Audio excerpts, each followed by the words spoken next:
Você conhece o significado dos dados de placa do motor elétrico trifásico W22?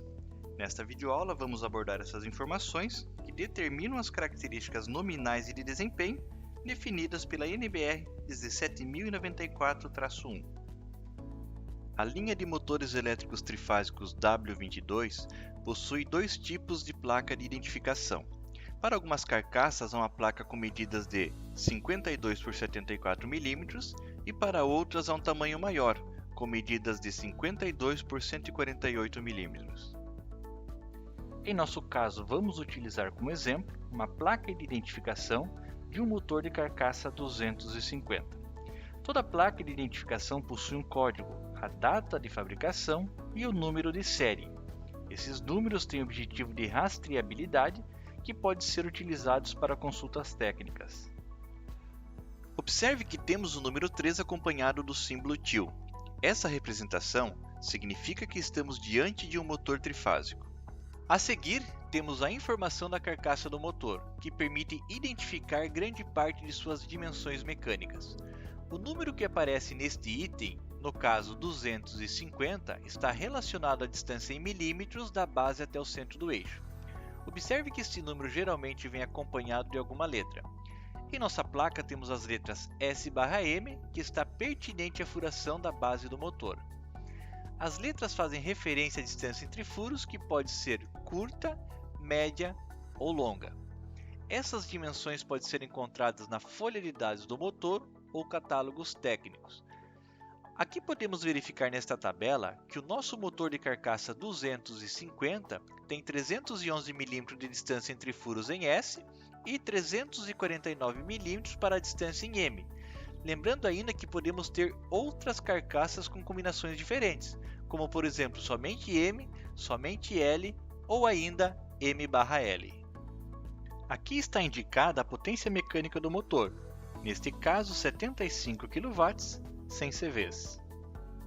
Atualmente, a placa de identificação do W22 contém a classe que indica o índice de rendimento, conforme a norma NBR 17094-1.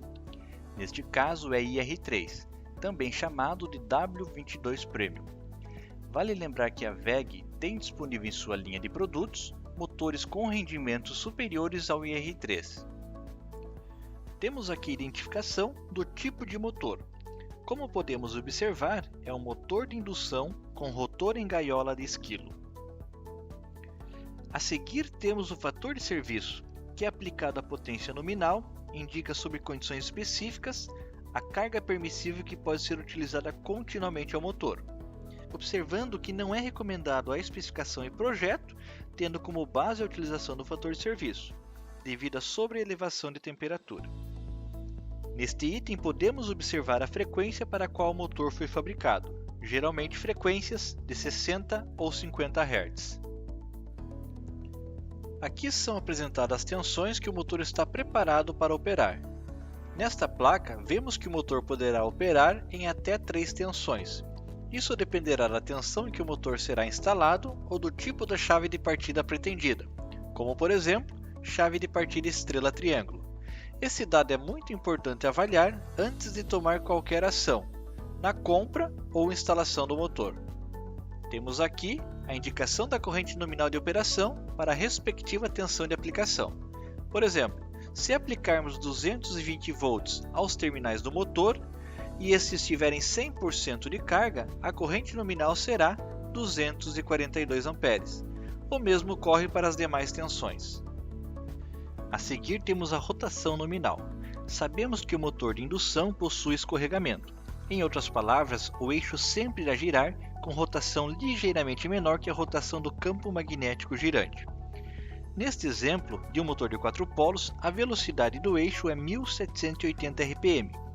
Essas rotações nominais são baseadas na quantidade de polos que o motor é construído. Neste item temos a indicação do fator de potência. Isso significa que o motor elétrico é uma carga que opera com potência ativa e reativa, e o valor que é indicado neste campo está relacionado ao ângulo entre a potência aparente e a potência ativa, também chamado de cosseno φ. Aqui temos o regime de serviço, que está relacionado ao número de partidas que o motor é submetido. S1 é regime contínuo, porém podem haver outros tipos de regime, como por exemplo para cargas intermitentes, onde são chamados de S3, S4, entre outros. O motor elétrico absorve energia elétrica da rede e a transforma em energia mecânica. Aqui temos o rendimento, que define a eficiência com que é feita essa transformação. Neste item temos a indicação do IP por N, que é o fator que determina a corrente de partida direta. Neste exemplo, a corrente de partida direta será 8,5 vezes maior que a corrente nominal. A seguir temos a especificação da classe de isolamento, ou seja, ela especifica qual é a máxima temperatura que o bobinado do motor pode suportar continuamente, sem que seja afetado sua vida útil. Lembrando que os motores industriais WEG são fornecidos com classe de isolamento F. Opcionalmente, podem ser fabricados com classe de isolamento H. O calor gerado pelas perdas no interior do motor é dissipado para o ar ambiente através da superfície externa da carcaça. Essa é a característica térmica em Kelvin, considerando o motor em condições nominais. Neste caso, 80 K de temperatura entre a parte interna e a carcaça. Aqui temos a categoria de conjugado. Neste exemplo, categoria N, ou seja, constitui a maioria dos motores encontrados no mercado. Mas existem outras categorias que trazem perfil de conjugados diferentes.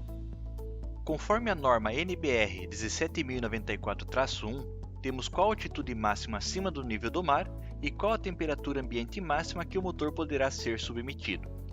Para temperaturas e altitudes diferentes das indicadas na placa, deve-se utilizar a tabela encontrada nos catálogos técnicos para aplicar o fator de correção que irá definir a potência útil disponível. Aqui temos o grau de proteção do motor. As letras IP estão relacionadas ao termo índice de proteção, e o W significa que o motor poderá ficar exposto a intempéries. O primeiro algarismo indica proteção contra entrada de corpos estranhos e contato acidental, enquanto o segundo algarismo indica proteção contra a entrada de água. Neste item, observe que temos as correntes contemplando o fator de serviço, ou seja, é o valor de cada corrente multiplicado pelo fator de serviço. Observe que aqui temos a massa do motor em quilograma. Temos aqui a especificação dos rolamentos dianteiro e traseiro, com sua respectiva quantidade de graxa, tempo de relubrificação em horas e também o tipo de graxa utilizada. Lembrando que existem motores com rolamentos blindados, onde o código dos rolamentos termina com as letras EZ e não é necessário a relubrificação, e sim a substituição dos mesmos quando necessário. E para finalizar, temos o esquema de ligação, que depende da tensão de rede disponível e o método de partida aplicado. Mais informações sobre os dados de placa do motor, consulte os manuais disponíveis em nosso site WEG ou ainda nossa rede de assistentes técnicos autorizados. Muito obrigado e até breve.